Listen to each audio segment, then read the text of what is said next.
Hi, everyone, and welcome to today's episode of the Latest in Travel podcast by Guest-Centric. I'm really excited to have with me today Maria Yacoub, who is the Global Director of Sales for our sister company, Great Hotels of the World, specializing predominantly in the UK market. So Maria, it's really great to have you. Thanks for joining us. Hello, Melissa. Thank you for having me. It's a pleasure. And so I gave like a tiny little background sort of what you do, but like, would you mind just expanding on that a little bit just for our audience that might not know who you are? Just what have you been up to and tell us a bit about you. Of course.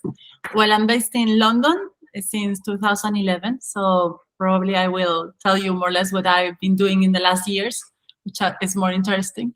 There is always the end of the last years are more interesting always, or the beginning, but the middle is more like where you learn a lot, but there's not much movement there.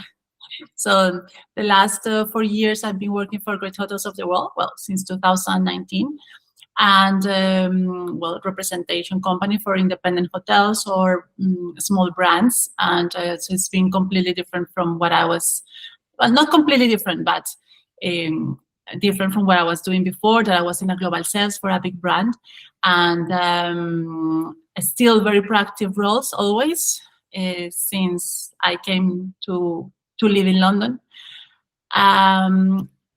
Before that, I worked briefly in a hotel for reservations and groups and leisure groups, and before that I was in Madrid, also working for hotels, but in a completely different thing. It was a call center, and I didn't have idea of what I was learning there. I was learning so much about hotels because we had trainings every week and new hotels coming to present and introduce themselves, and I was learning a lot about hotels at that time and destinations. But for me, that time was more about my job was mainly to pay the bills. I was not passionate. I was passionate about hotels, but not as much as I am now. And just before that, I was just working. I remember also in tourism, in a couple of agencies doing tours in Madrid and surrounding. So I tell me. That's quite an extensive journey you had there. It's interesting because you said you joined Great Hotels of the World in 2019. Was that sort of in the beginning of the year or the end of the year? The end of the year, just 4 months before that horrible time.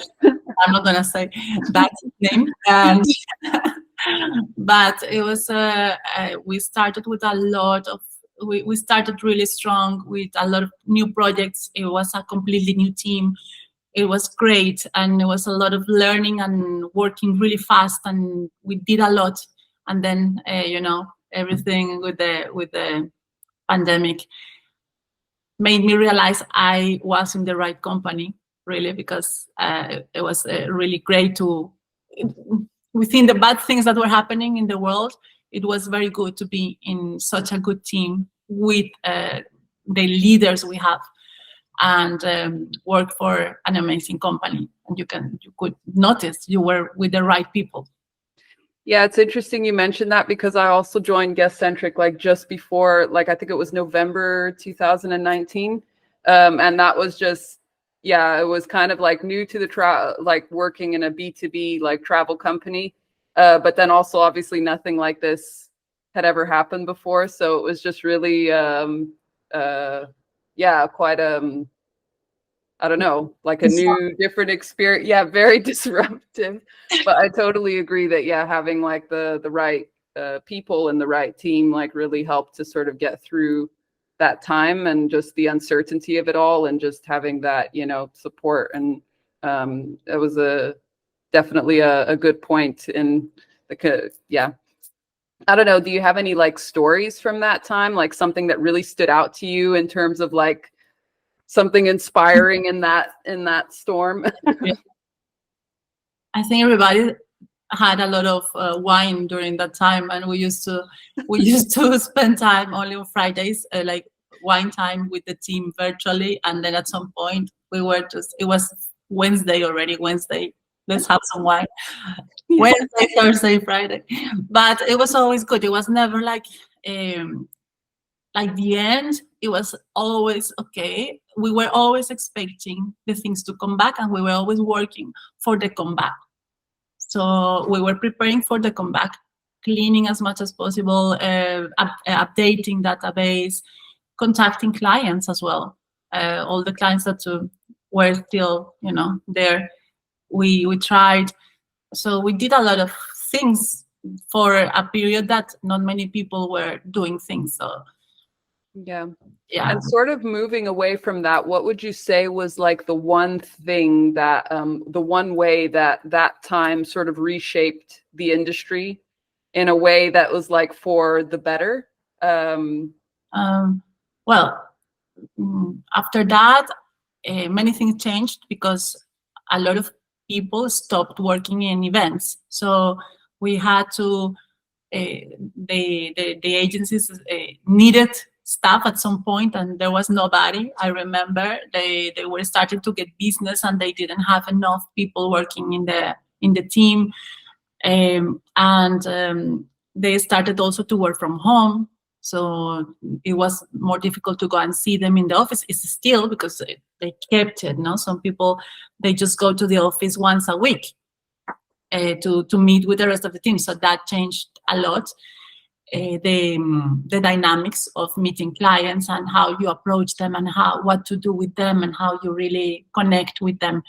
And also, the virtual calls started to work. No, we never before worked with Zoom or virtual calls, and from that time we started to do it. At some point we said we are not going to do it anymore. Now people can see each other, but we still do it, and it works, and it works well with buyers who are not going to the offices or with other markets. We have calls with the US market, with German clients, with clients all over Europe, virtual calls, and it's a way now to connect with them, and not only in a couple of trade shows that you attend a year that you will see all of them, no, all the different markets.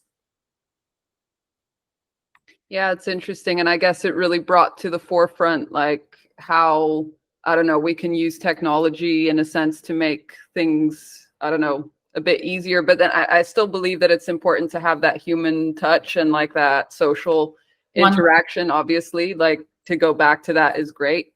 But yeah, when it's necessary and you can't be, at a certain place at a certain time, it's very useful to have like these other options. And I think I totally agree that that time really brought that attention to those solutions to kind of help with in that regard. So yeah, I agree that.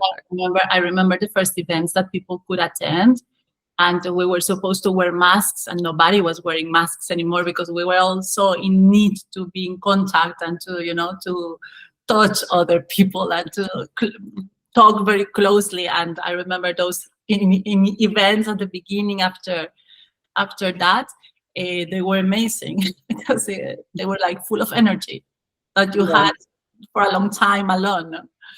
Yeah, no, I agree, and it's good to have that back. I'm still. It's funny because I'm fully remote still, and like I am a bit of a sort of a hermit / introvert by nature. So even getting back to these like sort of big networking events, it's a bit of an adjustment still a few years later, but yeah, it's definitely good. And pushing oneself to get out and do that more is definitely important.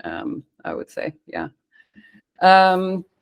Cool. So actually, and this is like a bit of a random question now, but just because today is World Poetry Day and I'm a huge fan of poetry and stuff, I thought it'd be fun to include this in today's discussion.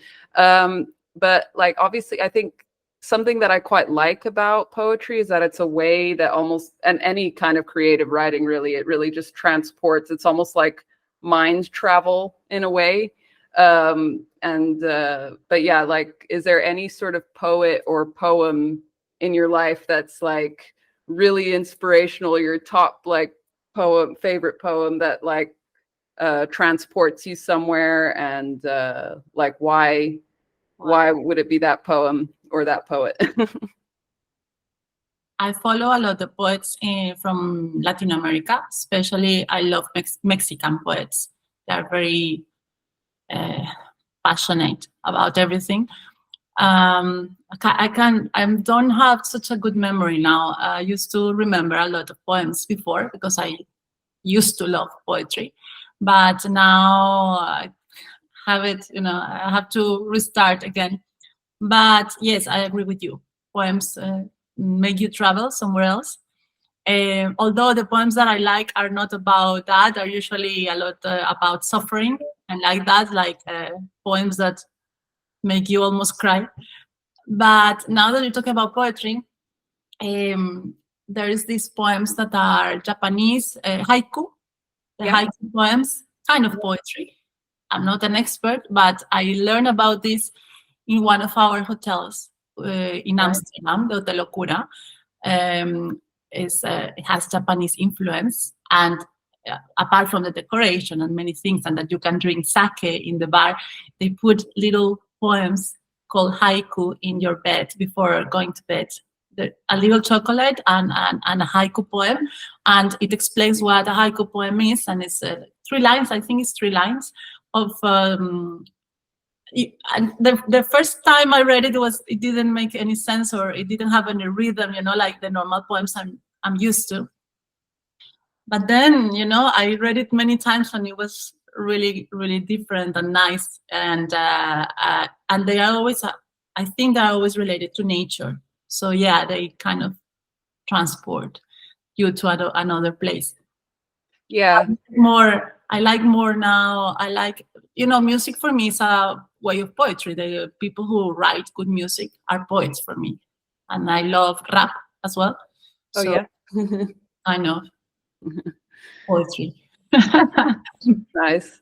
But I would even say that even poetry that's about like suffering and things like that, it's like, I don't know, you almost kind of need that to grow in life, I feel. And growth is like a journey in itself. So kind of going through even the dark times, as it were, and sort of reading these verses or passages that like really make you feel something. It transports, definitely.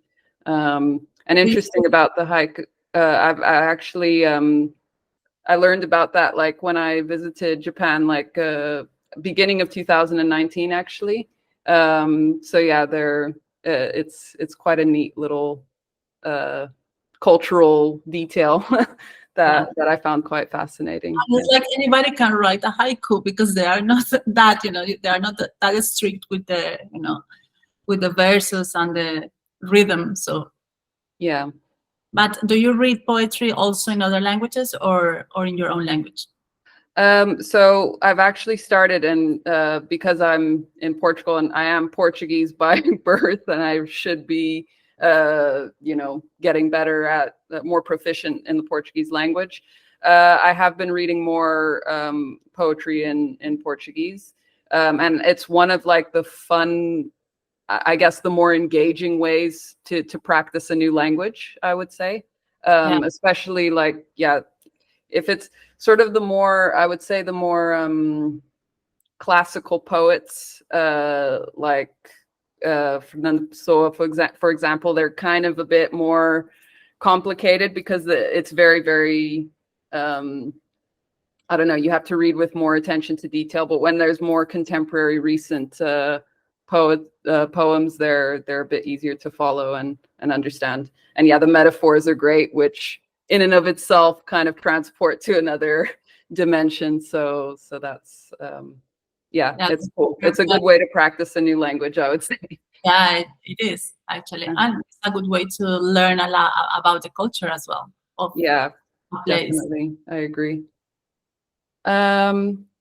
Cool.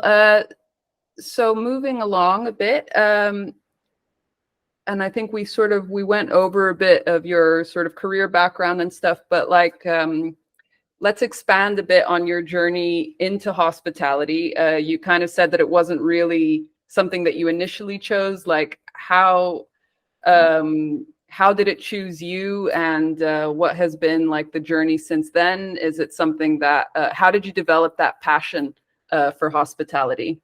Yeah, I think I am more like I love sales, and I always had that in like since I was a little girl. I was always at school. I was always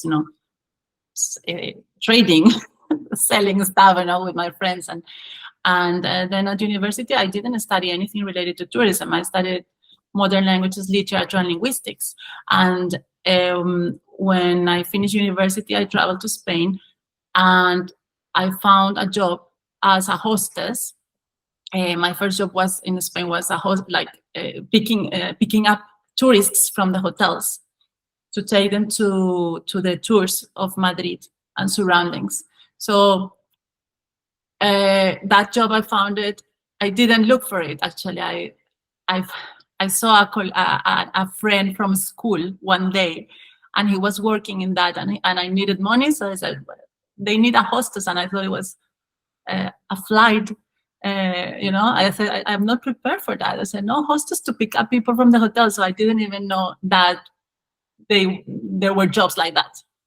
So my first job was picking up people from the hotels, and I learned a lot about Madrid by going with the drivers to pick up those tourists, and I learned like the city by the hotels. So some people when you go to a new place, you kind of see the map and you see the tube map as well, the underground map. For me, it was the first approach to Madrid, although I knew Madrid, but not that much.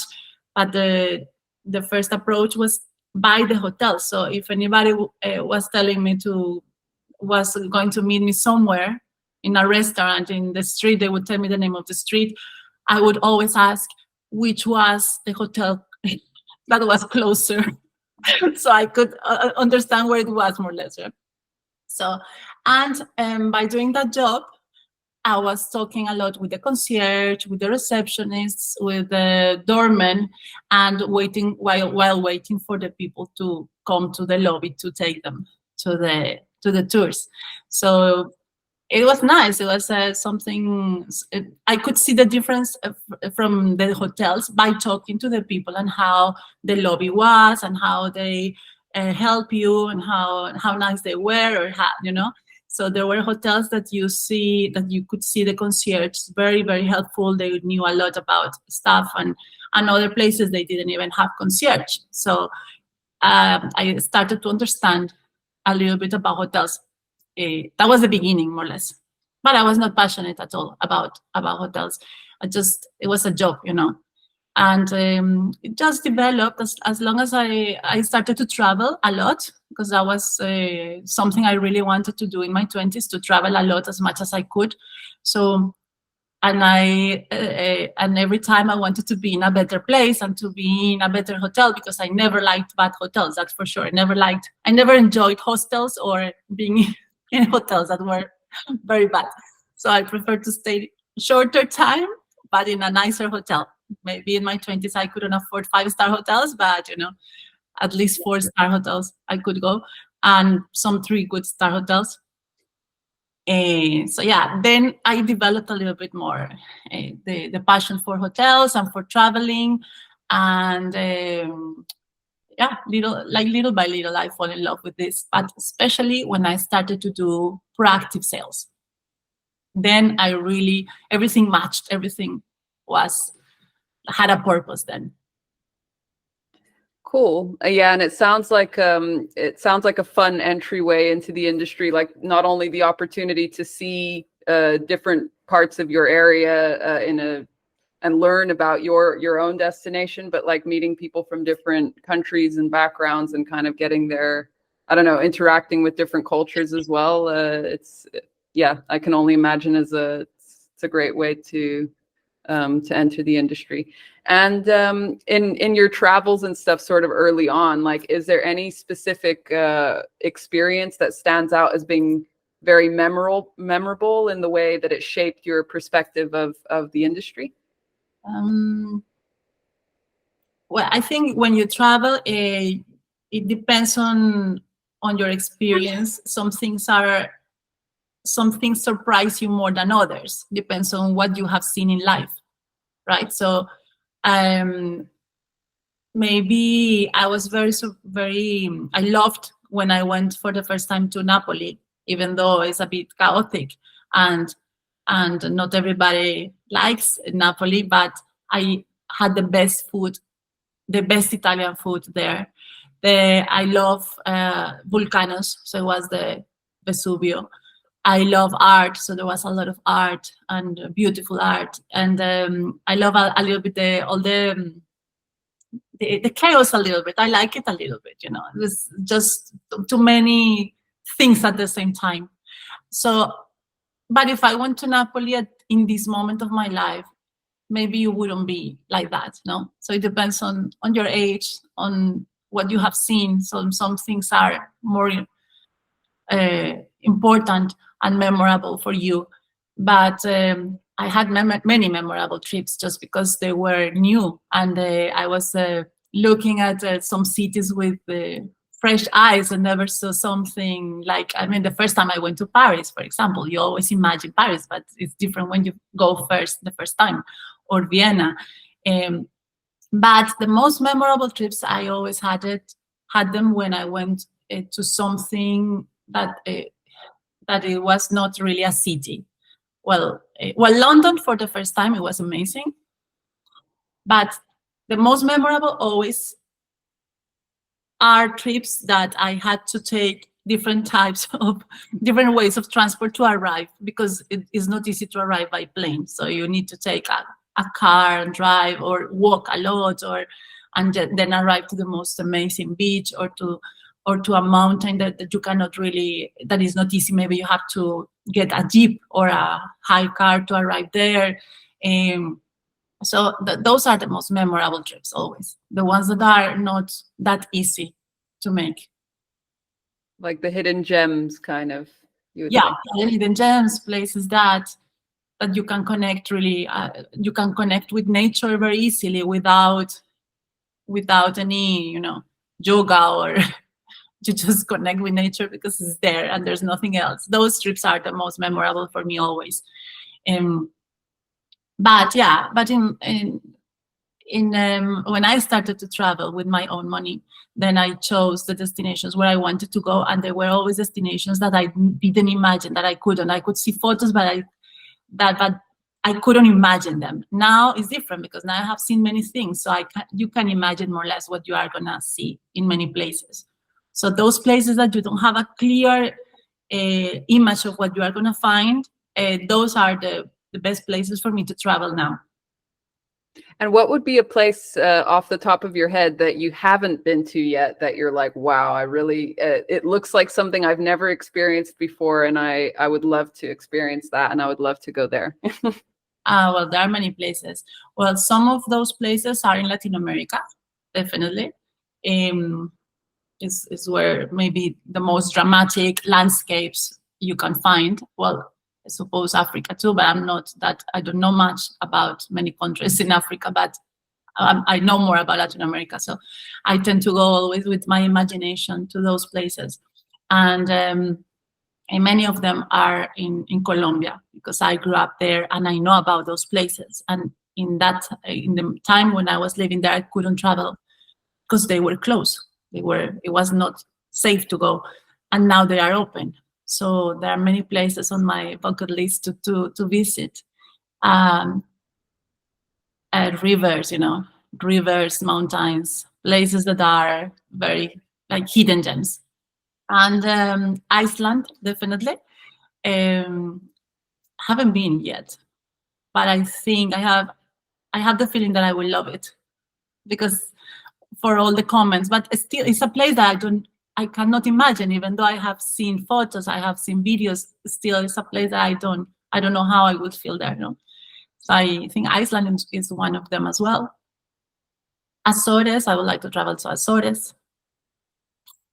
That's actually it's one of because I went to Madeira not last year, the year before, but I still need to go to the Azores, so that's on my list. Maybe this year. Let's see if it happens. But yeah, the landscape there is just from what I've seen in the pictures and stuff, it's incredible. And Iceland as well, it just gives me like winter wonderland, you know, like vibes. There are volcanoes, so I love volcanoes. So anywhere Yeah.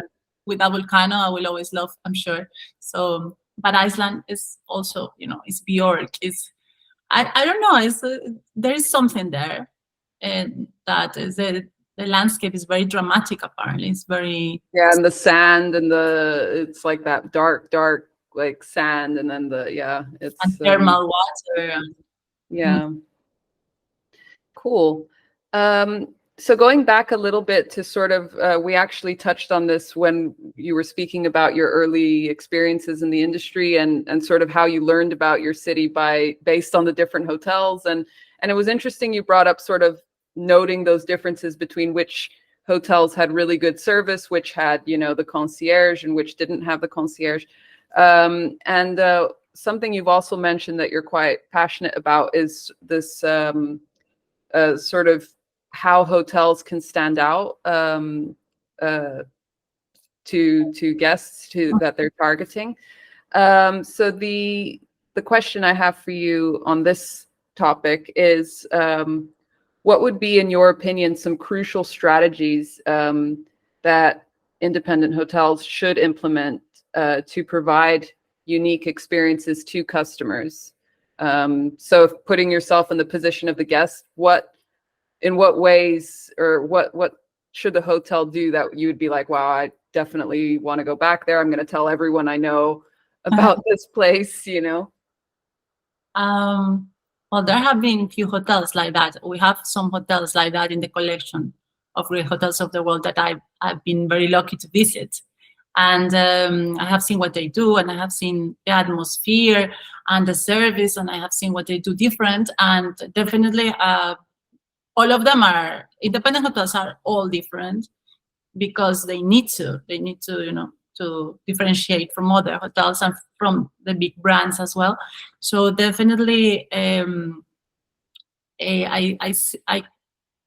have seen that they have more personalized welcome experience for the clients. They pay attention too much in like, for example, when you arrive to a hotel, the first impression that you have is the decoration, is the lobby, is the atmosphere. But for me, the most important is how I feel that I'm welcome to the hotel, and it's the first contact maybe that I have in a new destination. The first person that I'm gonna meet is the person that will like lead more or less the experience after. No, if you have a bad experience in the beginning with a taxi driver, or in the airport, you always have like staff that are not very helpful. But let's say you take a taxi and the taxi driver is not nice, then you are not starting with the in the good way. But when you arrive to the hotel and you have a very good welcome, somebody who is really making you feel welcome and observed and visible, and that they are there to help you, and they help you, and they are not machines repeating information, but they listen to you, and they kind of guess what you want, what you need, because there are people who are really good at this. They see more or less if the client comes tired, if the client needs a conversation, or if he wants to go to the room straight away. Having people at the hotels that understand the clients, and that they can read, and they can read them, and they can see who they are, what they can do for them, no, more than talking like a script. Yeah. That I don't like it, when they talk over a script, and I'm just too much information. No, I prefer a conversation, slower, and I can see all the services you have. I don't need to be told in this moment everything. The amenities, the customized amenities that they put in the rooms, a welcome letter in the room. You don't understand how important is that until you come to a hotel that don't have anything as a welcome in the room, like a welcome note or an amenity, or Portugal. In Portugal, all the hotels put something always, like in Spain as well, a note and a little pastel de nata, or so when you arrive in a hotel and you don't have anything that welcomes you, then it's like, okay, it's little details make such a difference. Personalized services, and like anticipation of the guest needs, and observation, and that everybody, not only the person who is doing the check-in for you, but everybody is there for the clients. So it doesn't have to be staff that are really informed and connected with the clients. Not only like the receptionist or the person who helps you in the concierge, or the person who serves you the food, but everybody. And I've had conversations in hotels with people, with staff, that they do different things. Maybe they were doing the gardens and they are showing me a bird in the garden. You know what I mean? That's a level of personalized experience, and just a natural hospitality that I think makes a difference. And I think the independent hotels are doing that very well, because they train the staff properly, and they give the time to the staff to train, and they all work for one purpose, to make a difference.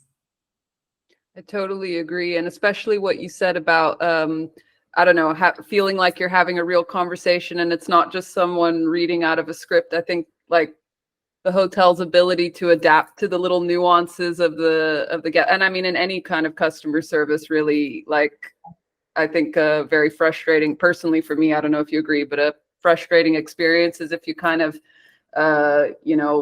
you're on a website or something and they're like, oh, you need help, go to our help page. And then you have just like sheets and sheets of manuals and how to do this and it's like, but I have a very specific thing that I want. You have a chat box and you put what you want and they reply you completely different things. I don't have the time to be, sorting through all this information. I need something very quick and to the point and adapting to my needs. And actually on that note, it brings me to another question, because you spoke a lot like about sort of when you're at the hotel. But what are some ways, in your opinion, that really stand out to you in terms of personalizing the guest experience, but before they even get to the hotel? So they're on the website, for instance, like searching about the hotel, what they want, or like, for instance, they're not really sure about booking, so they maybe, want to bookmark that hotel as a potential option. What are some ways that the hotel can personalize the experience for the guests and convince them to make that booking, or to not cancel the booking if they've already made it, and just engage and have that personalized experience starting from the digital realm, shall we say? Yes. Well, if the hotels must have, especially independent hotels, they must have a very good website. That is, so what is your experience as a client, as a customer? I would always go, maybe I would go to the norm, to booking.com, all this, to find out which hotels more, if I don't know any destination, or to Google, right? But once I find a hotel, some photos of a hotel, I would go to the website of the hotel. That is what I do, because I want to see every single detail, and I know the website will give me all the information I need. If the information is not there, then maybe I'm convinced for some reason, the location, maybe the photos, they look good, but then maybe I call, or I send a message, or there is a chat box and I send, or a WhatsApp sometimes. Some hotels, some independent hotels have this service too. So if I don't receive a reply fast and with the information I need, probably I wouldn't go for that hotel. So for me, the most important is to have a very good website, because now who goes to, many people still go to agencies to buy the packages together, but Many customers, they do their research, their own research, and they want to, and they know a lot already about the destination because they have read a lot. Maybe they don't know really the authentic things, but they go through a guide that has already been done by somebody else. But if it's your first time in a destination, you go through a lot of information and you start to select what comes, what is attractive for you. And it comes with the photos first, but then following those photos, you need description, and you need to know what those photos are showing. Sometimes you have amazing photos, but you don't know what type of room they are showing. If it's a suite, or if I'm going to have that room as a standard, or you don't have information about the restaurants in the hotel, so you don't know if you can have a meal for lunch or for dinner there, because there's not much information. There are not many photos. So I'm somebody who would always look at many details before bookings, especially if I'm spending money. Like if it's something that I want just to something cheap because I don't want to spend a lot in a hotel, then I wouldn't go so in deep. But if I'm spending money because I want a good experience, I would go to every single detail. So yeah, website, and then having the efficiency when you call a hotel, that somebody replies, not that you are there and nobody replies, and then somebody replies and they send you to another department and no one replies. These things happen. So is the whole thing. Of course, that's why some hotels are great, and even though some others are beautiful, they are not great, because they don't have they have a great website, but maybe they don't have then the people to support that. So yes, that is important, but also when you make a reservation, to receive a confirmation with all the details, and those letters that they send with all the information, giving you added values, other services that you don't know that the hotel offers. Those things also help. What I said before, like to feel welcome and to feel that they really want you there, and that to feel that they are putting effort in that. Yeah, definitely agree. And just going that extra mile to meet the needs of the customer makes like a huge difference. Yeah, that for me is not really going any extra mile anymore. For me, it's basic service. Yeah. Going extra mile, then they can do it once they have the client there, that you can really see many things that you feel, oh, I want to come back, or I will recommend this hotel. I will put them a great review because they deserve it. But for me, just now with the competition, it's basic service, no, all those things. Yeah, I think someone because I don't know, with independent hotels by default, they're already distinctive in the sense that they're not part of an umbrella like brand and stuff like that. But it can go two ways. It can go a really good way, like, whoa, this was a really unique property with really unique value, or this was really unique but not in a very good way. So, yeah. But actually on this topic, in terms of like having sort of an independent hotel brand, as it were, like what in your opinion would be the main thing that an independent hotel would need to put together a compelling story about their brand that actually resonates with their guests? And it's easy then for people to associate that the brand with the hotel. Well, it's I suppose it's defining the target audience that they want, but defining the brand, no, what they are really, because all of the independent hotels need to have something different to show. Because if they are going to be similar to the big brands, they are not offering anything different. So they need to show why they want to be independent and why they are different. And I think they know how to do it. But it's defining what they are, what makes them different, and just work on that a lot.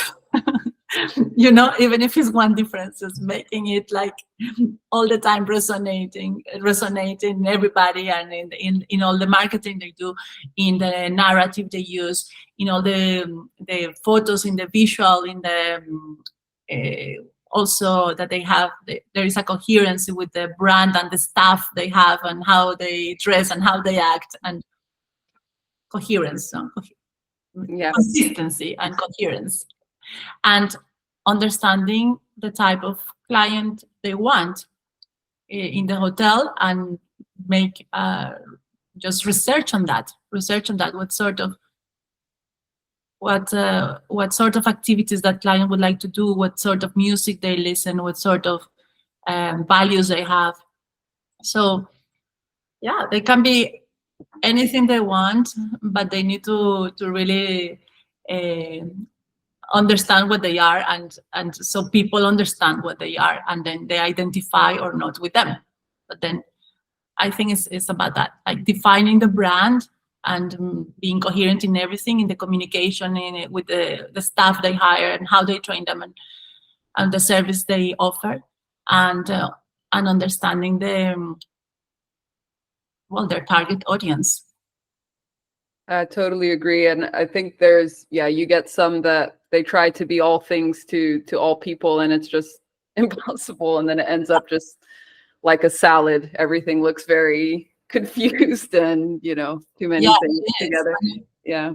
And also, people now want to be different and go to different places and to differentiate from others. So you cannot be a product for everyone. You have to define, what you want and what you are. So you attract a part of the people, but not everybody. But you don't want.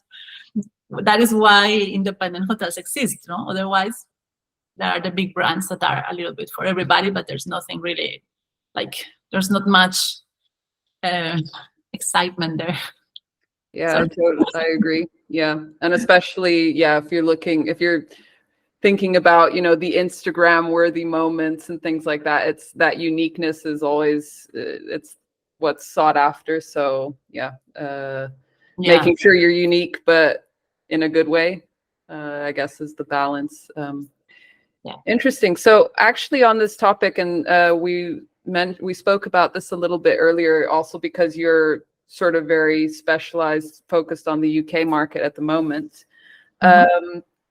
You mentioned that there's sort of been this shift in consumer interest or demand for more independent properties and small brands and things like that. So why do you think that is? What's influenced that shift? And why, how, in what ways can hotels engage this shift in interest towards more independent hotels and small groups? Well, in UK, there are many small agencies and medium-sized agencies that they work with their clients, and they are like the reference for their clients, and they need to show knowledge, and they need to show that they know things that their clients don't know.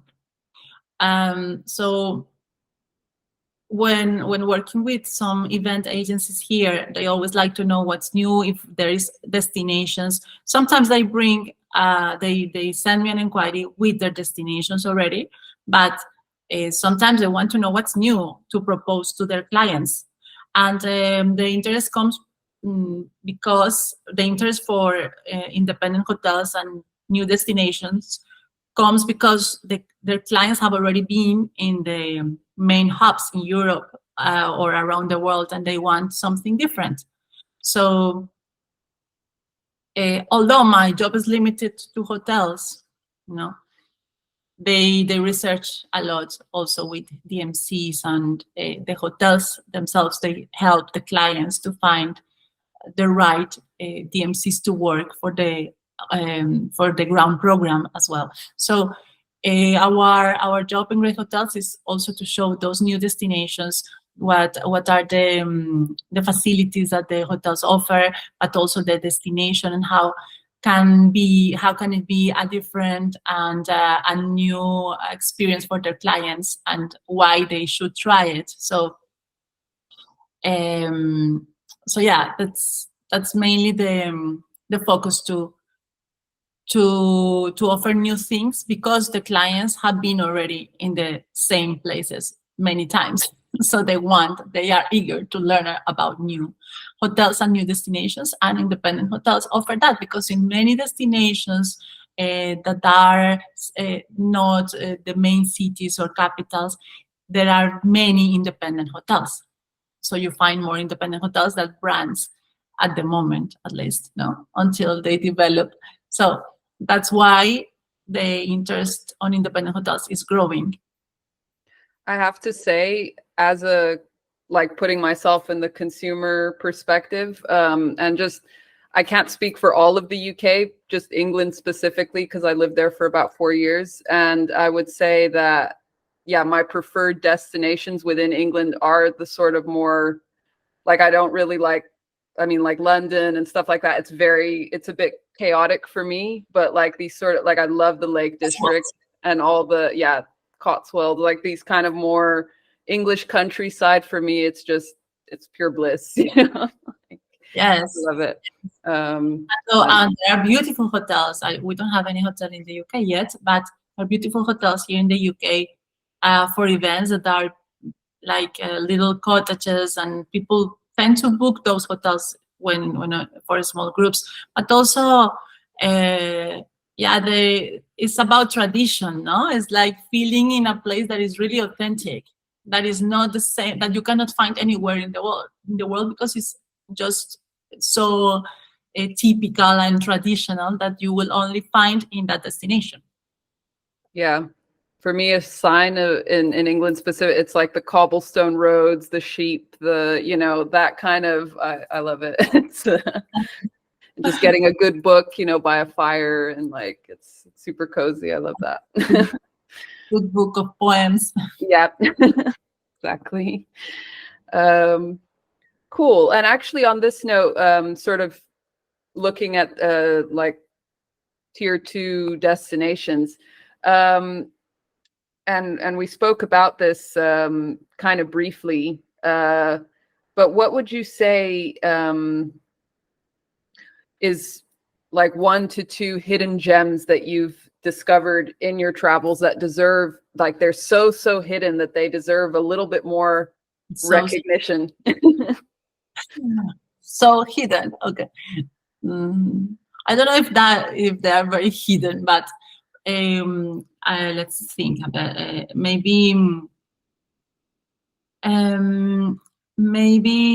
well, in Spain, that is so demanded. No, it's such a demanded country for events and for leisure. The north is not so popular in the UK market, for example, for events, for organizing events. It's more, people tend to go to Madrid, Barcelona, Mallorca, Canary Island, the south of Spain. But the north is, for me, is a hidden gem, because, yeah, people know it very well in Spain, and you eat so well there. It's one of the places where I have eaten always. When I go, I eat the best food is Bilbao, and it has all the capacities, infrastructure, venues to do events, and amazing food, and very good prices compared to other destinations, and still is not, is not popular. So I'm always like, well, it's weird how people tend to go to the same places, and there are other places that are beautiful, and they are not yet, fully discovered.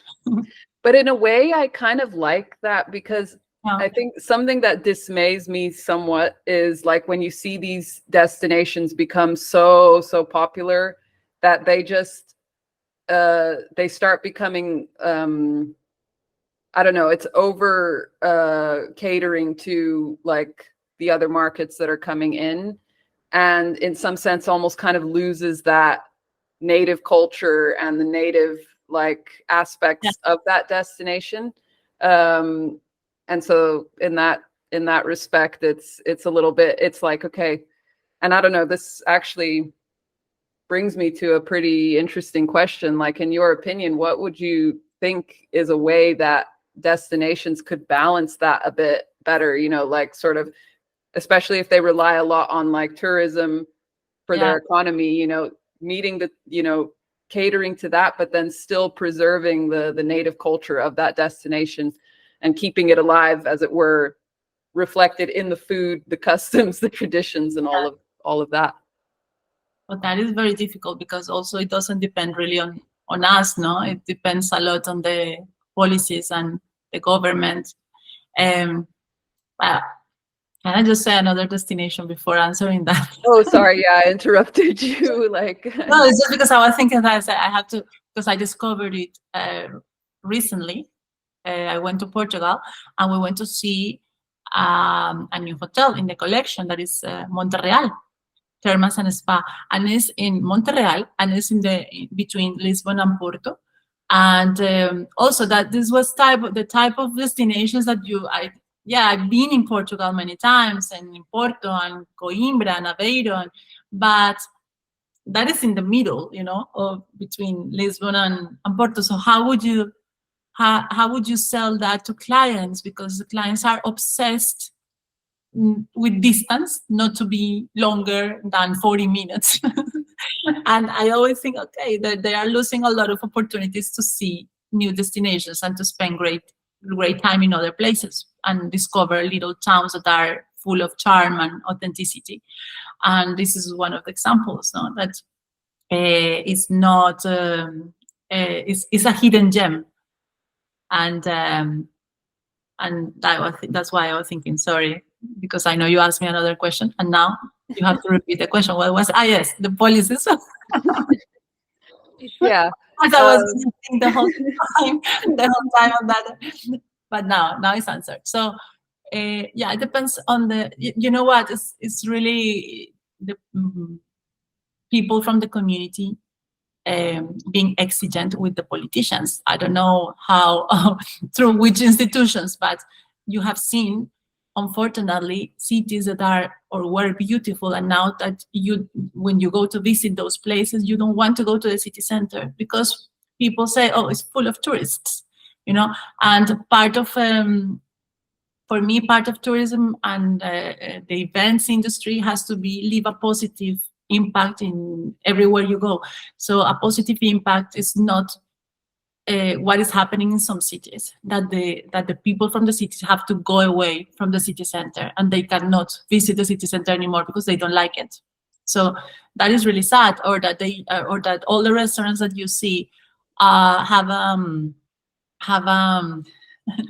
have the translation in different languages. I mean, you are in another country. It's fine to have a little bit of translation, but not everything, Yeah. And so when this happens for me, that destination loses a lot of authenticity and attraction for me. It's not that attractive anymore. So, but there are other destinations that don't receive many tourists. Then if people were, looking for new places and not everybody wanting to go to the same place, then it would be better. But I suppose to avoid that, it depends a lot on the community. Some people they love tourism because they bring money, but some others don't want to sacrifice their cities for money, so there must be a balance, and that is just, it's not really, and I cannot give you an answer on that. It has to be the community, the people from the place, being exigent with their governments, really, to put limits. Yeah.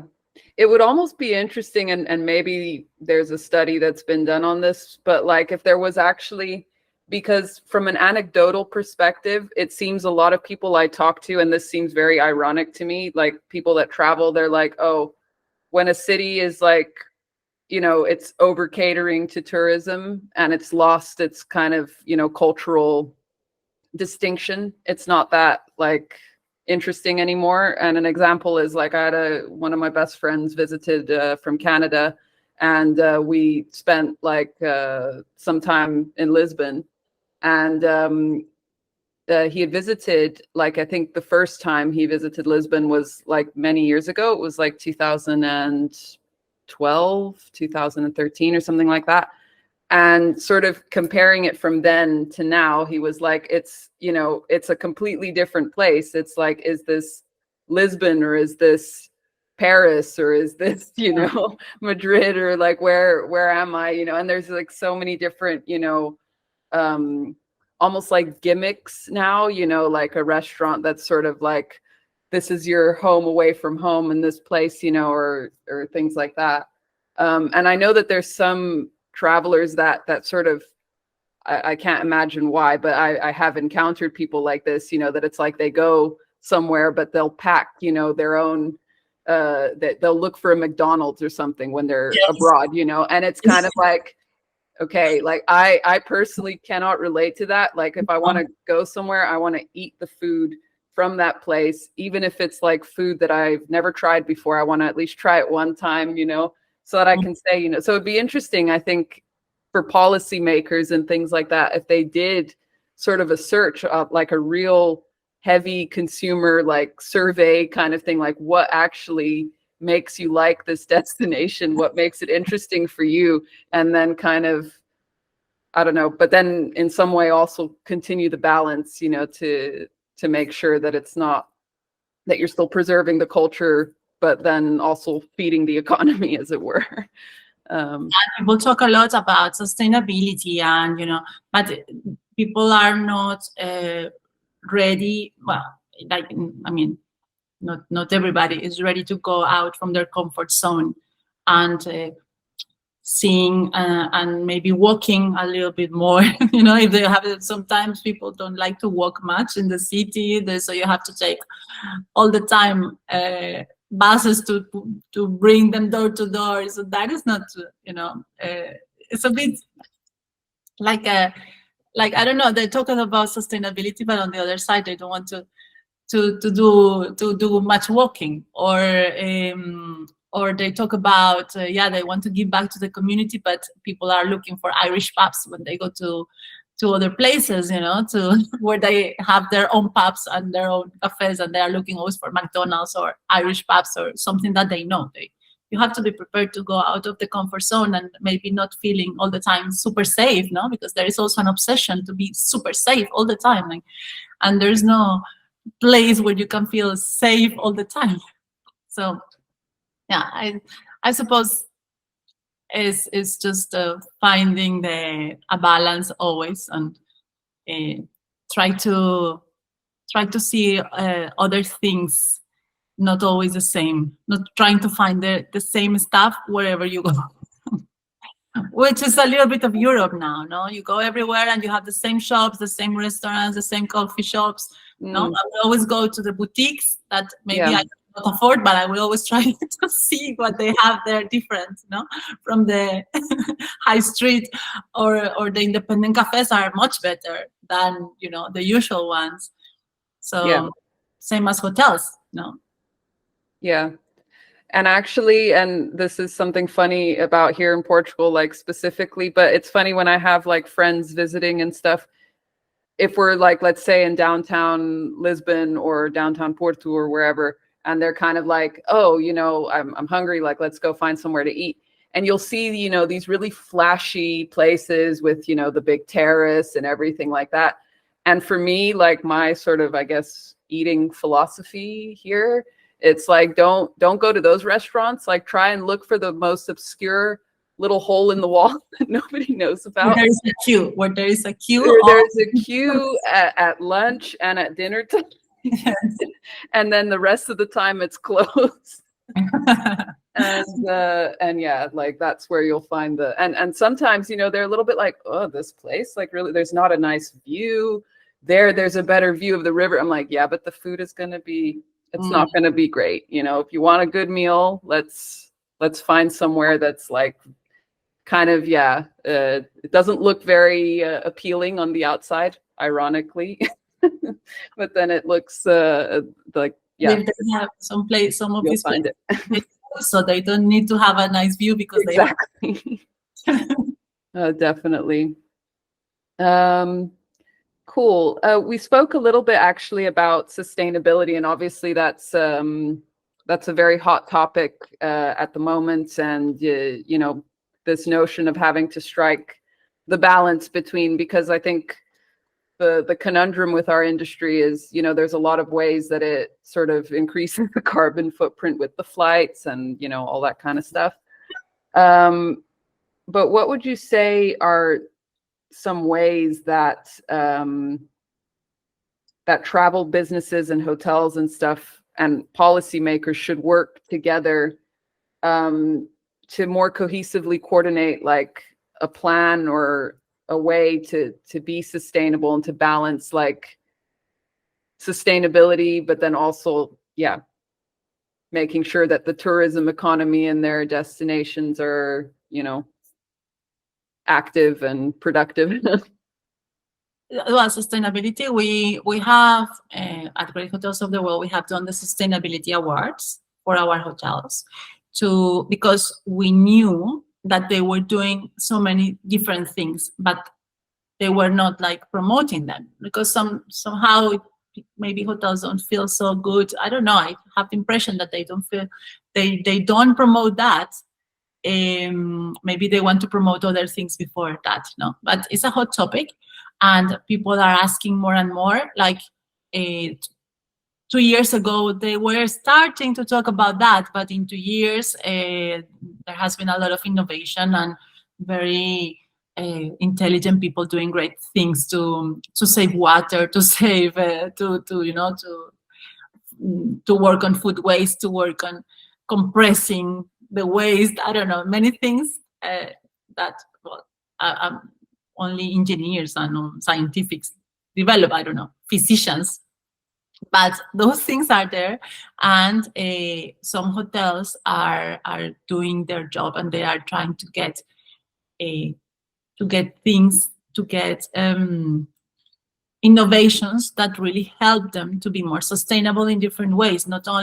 It's not anymore about not having plastic bottles or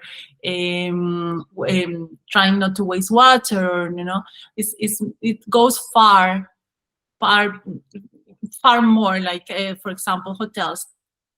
I'm thinking of an example so I can explain better. For example, we have Quinta de Mariña Hotel in Cascais. They have done so many things. They have their own solar panels, and they are constantly thinking of what else they can do. And they have won already 3 years in a row one of the awards for sustainability. And this year, they have just recently won another prize because they support an academy for girls to achieve their careers and to have a career, female education in Mozambique. So, you know, they are doing things that other hotels are not even starting. Or we have the brand Ilunion Hotels that has been awarded with so many different awards because they are the only brand in the world that is well, they are owned by the ONCE, which is the blind association in Spain, and it's the only brand in the world that has all the hotels have accessible rooms and, well, accessible hotels for all sort of people with any kind of disability. So these things you don't see often, and they need to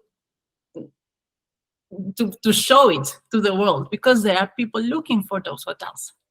Also, I don't know, I'm thinking sustainability is also about art preservation, and we have a brand that is Derby Hotels and the Claris Hotel in Barcelona. They have a museum, they have pieces of art. The owner of this brand is an art collector, so he has one of the most impressive private art collections in Europe, and all this art is exhibited in the hotels, in all the hotels of part of the brand.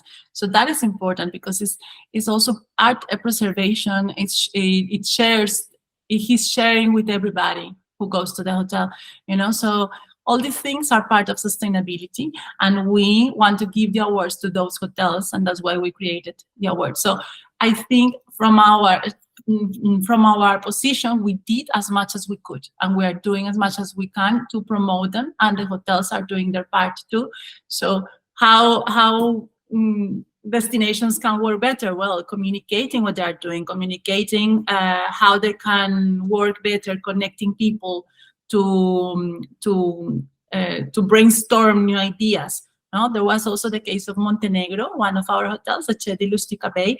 They have connected with the Convention Bureau Montenegro and with another company that I think is Zero Waste, and they talked about the glass and all the glass that they had that was waste. That what could they do with that? And they found out that there were wine producers who were struggling to buy the glass because it was very expensive. So now they are giving that glass to them. So there are many ways to work together. It's just communication and having the need and everybody being on the same page to try to work for the same purpose, right? So there are many ideas, people who know more, and then they have to be all together, meet, brainstorming, and try to get solutions. That's a good answer. And actually, there's quite a bit to unpack from that answer. So you mentioned sort of, you reiterated the importance of actually communicating this, and that, a lot of hotels are doing these initiatives, but perhaps like people aren't really aware of them because it's not like being communicated very prominently, shall we say. And it's important that I think it's important that how you mentioned that, especially given that with sort of big companies and with corporate travel, with the certain policies that have actually come into place where they can only engage with suppliers or providers that have like a sustainability measures or sustainability plans like in place. So what would you say would be like 1 to 3 ways that hotels should communicate this very clearly so that it convinces guests, especially from these segments of more corporate groups, bookings and things like that, really convince them that like, yes, we are a sustainable business. This is what we're doing. These are the ways that we're, looking after our people, looking after the environment, and things like that. Like, what would be 1 to 3 ways, in your opinion, that hotels could communicate this better? Well, just what you are saying, just writing it, sending to the clients, posting it, social media. But I think it needs structure, so people understand, because still sustainability is something that people don't understand. What is it about? And how it affects. So I think when they compare, like for example, we did a fun trip to Amsterdam and we went by Eurostar, and we wanted to talk about this, how better was to travel by train to destinations that you can take a train rather than a plane, and the person in charge of the train, I mean our industry colleague who was presenting that, she mentioned all the impact that traveling by train has compared to flying, and then people understood because they saw numbers. So I think it's putting all the information in a very basic way to make people understand, because not everybody are experts, and sometimes we don't understand, okay, waste of water, but yeah, what exactly the hotel is doing, how does it help, how is it measured, what is the technique they use. All these things make people understand. And social media, the best way is when they receive an inquiry to put it in the inquiry as well, to put it in the proposal that they send, because it's important to put it. The same as it is important to put photos that are real, it's also important to mention that, because it's an added value also. It's something that the agency will use to convince the client to go to a hotel. It can be it's a selling point, kind of. it can be a decision maker. Yeah. So just don't be afraid to talk about that. But then I have seen that some hotels know about that stuff because they are doing it and they understand what is it about. So they are able to explain it really well. No. So yeah, you need to put it into easy words to make people understand the impact that it has in the community. Yeah. Yeah, I like what you said. Well, I agree about the data points, just having it very like on the website, you know, like this amount of water saved per this, you know, or something like that, you know. Yeah, because sometimes Definitely. sustainability is in somewhere in the website, very small. You have Yeah. to click and it's like a whole document that nobody reads. Yeah, or they'll have like a sustainability page or something like that. But if it's kind of like even on the homepage, like we're sustainable or we're, you know, something like along those lines, definitely could be effective. And it's interesting because there are many initiatives. And there is not only about food waste or plastic or carbon zero, you know, there are many, many things. And all the hotels are doing their part. So they need to promote that. They need to make people understand with numbers what does that mean, or with numbers, or with a graphic, I don't know, but in a way that people understand very fast what does it mean.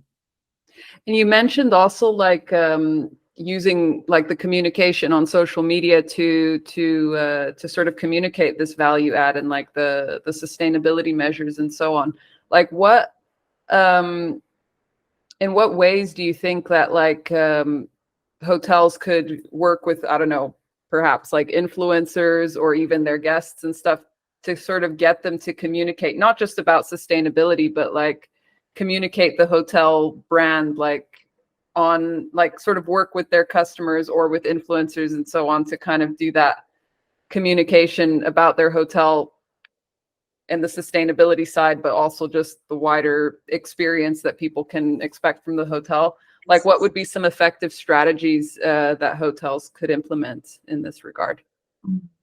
Well, I think real customers and real reviews and real photos, you know, that for at least to me, they mean a lot, you know. They a real experience shared on Instagram or LinkedIn with real people.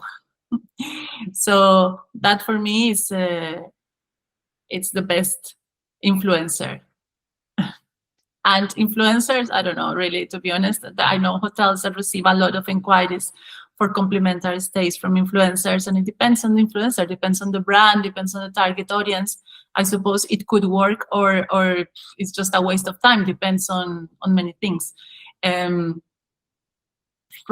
I don't follow like influencers just because they are influencers, and they are, unless they have a story behind of somebody that I admire for some reason, you know. Yeah. That some people that have a profession like before being an influencer, I suppose. You know, I know now it's seen like a profession. For me, it's not. So it has to be, yes, I follow people. I follow people from different areas. And maybe that would, yeah, at the end, I know that he's been paid, or, you know, he received something in exchange. So I'm not sure if that is the real influence I would follow. But instead, images of real customers are very powerful. And in our industry, the events people talk a lot and they share a lot of photos. So Yeah.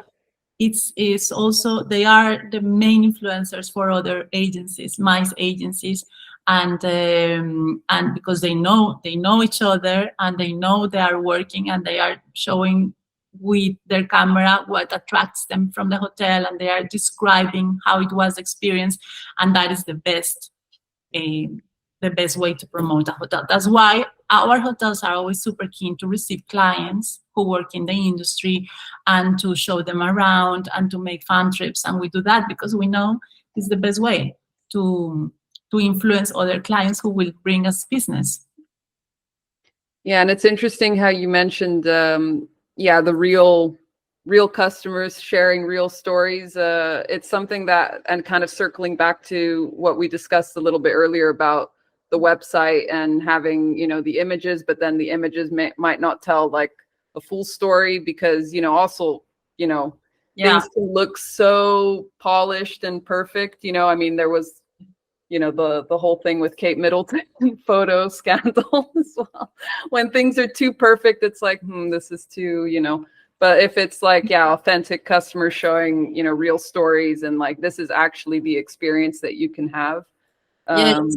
I can imagine, makes a huge difference. A proposal recently from one of our hotels in Mallorca that is beautiful, and the client asked if they could actually go with their phone and take photos with their phone to have like the real impression. But it's so new and beautiful, the hotel, the photos look practically the same, Yeah. But the client asked for that, and they did it. They went and took the photos with their phone, and you can see it's taken with a phone. It's not a professional photo, but it still looked amazing.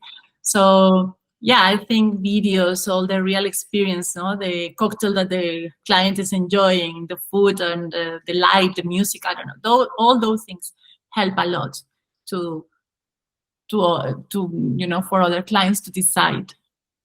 Yeah, I totally agree. Authenticity is definitely key in the decision making No reviews. process for the consumer. Yeah, and the reviews too. When you want to buy something, you go to, because I go first to customer reviews and I read Yeah. all the reviews. Well, not all, but I read some reviews and see when it's a bad review what they are saying, why. Yeah. You know what can prepare yourself if you decide to still go ahead, even with those one or two. Yes, that's important, relevant for you, but maybe it is very relevant. So yeah, Yeah.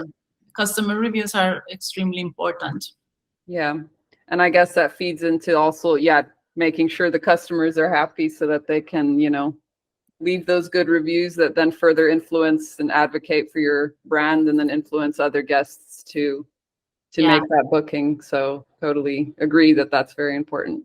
I find that the hotels have a lot of work, and it's hard work now because everybody becomes an influencer. Really, if you put a bad review, that affects the overall. Yeah. So hotels, if a hotel has very good reviews, it's because definitely they are doing the things really well. Because clients are very strict now. They really want everything very good. Yeah, definitely. Well, we're actually coming to the end of our time here. We had this was a really great conversation. We touched on a lot of different topics, and it was really great also to learn a bit more about you. And I know that we're very closely aligned in terms of like companies and things like that, but we don't talk every day, as it were. So it was really great to talk to you.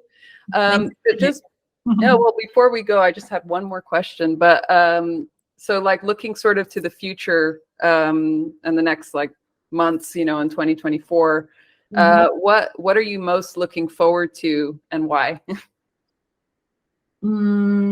Well, I feel that it will be nice to see. It won't happen, but it would be nice to see like different type of people in the government everywhere. It's so hard at the moment. All what is happening, the wars, is really terrible. Yeah. So it's not to sound like, oh, I'm so good heart that I want the war to stop. It's really affecting everyone, and obviously the human part is so sad. And it's not only one war; it's like 18 wars in this moment in the world. Yeah. So that affects the travel industry because people don't travel to those destinations, but also they don't travel to the destinations around those destinations. So Yeah. that affects a lot. And yes, that would be great. That some politicians did their job properly and stopped war. And then personally, well, we have a lot of projects with the hotels, and we really want to achieve everything, and that everything we can make it happen, and that the hotels come to visit the clients, and that the clients request the hotels because they are great. They are great hotels. And we believe a lot in the product and the people in the hotels, those teams that are doing great things and are just so flexible and innovative, and they connect and engage really well with the clients, and they understand what the clients needs. So we really want to see them growing, because they are independent hotels. So we want them to grow, and we want to be part of that. Well, that's I think that's a very good hope to end on, hopeful note. So again, thank you very much, Maria, for joining us today. It was really great to have you. And thanks everyone for watching, and we'll see you in the next one. Thank you, Melissa. Ciao.